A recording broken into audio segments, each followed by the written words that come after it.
Boleh nggak mandi setelah operasi hidung? Jadi memang ada operasi hidung, terutama hidung yang memerlukan gips atau plester, itu memang agak kesulitan ya kalau untuk mandi karena hidungnya di plester.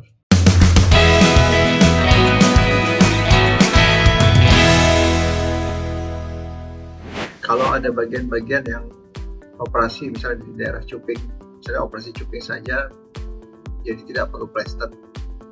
Jadi mungkin mandi boleh, tapi harus dikasih salep dulu. Jadi diberikan salep antibiotik dulu, baru boleh kena air. Tetapi bagian yang luka jangan disabunin, jangan digosok pakai air sabun.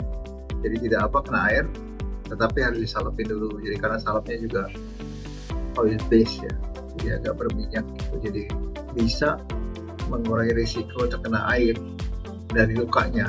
Nah, bagaimana dengan operasi hidung yang memakai tulang iga atau pada ujung hidung dan batang hidung, atau memakai implan kombinasi dengan tulang rawan, tulang telinga misalnya di ujung hidung, itu biasanya kita memakai cast atau memakai gips yang nantinya diplester di hidungnya diplester hidungnya. Bagaimana nanti kalau mandi seperti apa, apakah boleh kena air atau gimana? Memang tidak enak ya kalau operasi harus ditutup pakai plester sehingga wajah seperti berminyak, dan plester itu akan dibuka paling cepat hari ke-6. Dan biasanya kalau saya hari ke-7 baru buka plester. Gunanya apa sih plester? Gunanya untuk menahan bengkak. Nah, kalau mandi gimana? Kena air. Ya, plesternya biasanya agak berkurang kekuatannya, perlekatannya, sehingga bisa atau memungkinkan kalau case-nya atau gipsnya akan terlepas dari hidung.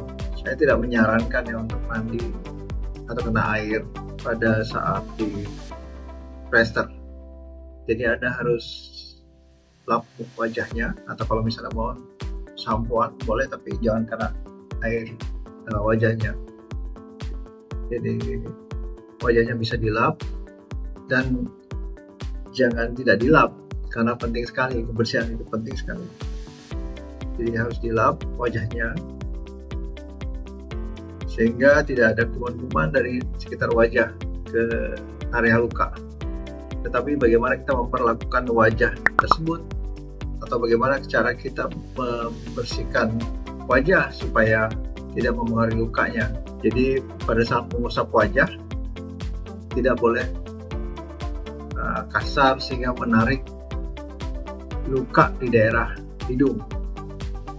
Jadi luka di daerah hidung tidak boleh tertarik. Jadi kulit pipi kalau kita tarik akan menarik luka di daerah hidung. Pada saat luka di daerah hidung tertarik atau ada penarikan di daerah pipi sehingga menarik luka di daerah hidung, biasanya akan terjadi perdarahan-perdarahan kecil atau mikro, sehingga itu akan memperlambat penyembuhan luka. Bengkak lagi di dalam, walaupun bengkaknya mikro, bengkaknya kecil-kecil, dan tidak boleh ada tarikan-tarikan kulit sehingga kulit bagian penutup hidung dengan bawahnya akan tergesek.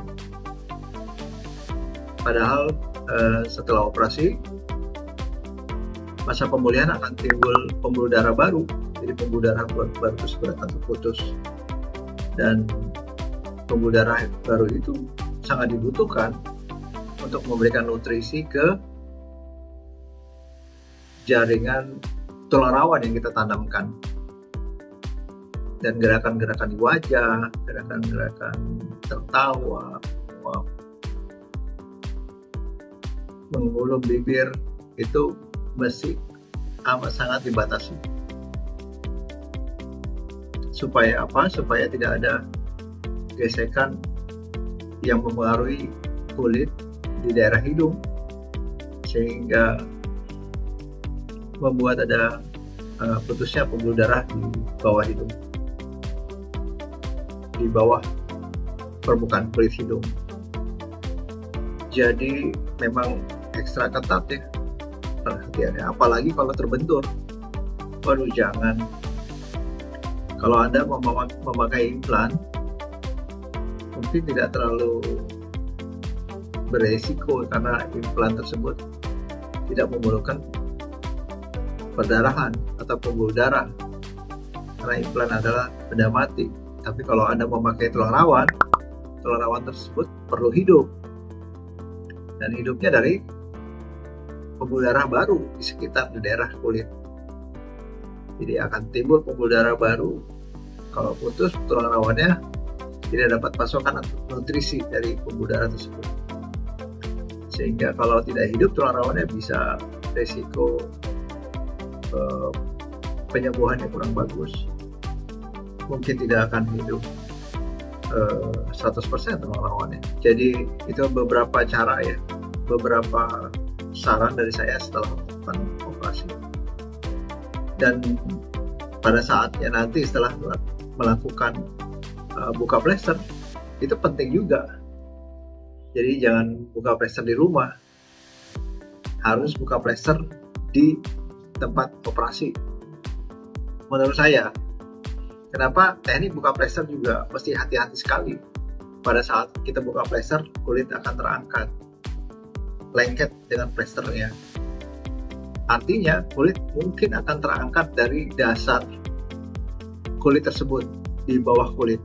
Padahal di situ ada proses recovery, proses pemulihan yang tadinya pembuluh darah baru akan muncul, begitu kulitnya terangkat bisa putus lagi. Jadi sebaiknya wajah itu diperlakukan seperti hati-hati sekali, jangan sampai kebentur. Apalagi kalau punya anak, nanti anaknya lompat ke wajah. Jadi mesti hati-hati sekali